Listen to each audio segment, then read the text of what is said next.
kasi may araw na eh. Diba?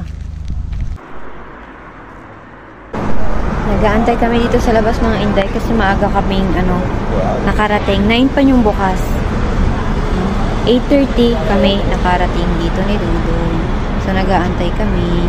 Yan, meron dang bus. Yan, puro tourist sila. Ang babata nila. Pero saro. Ang daming nakapila pa sila. Dami. Noong 2016, nanalo itong park na ito na the most beautiful flowering in Italy. Parco Giardino Sigurta. Yan. Yan si Dudong. Ay, may mga bulaklak. Gusto mo yarn? Yan. Pag nga pala dito, pag spring summer mga Inday, meron silang 1 million tulip.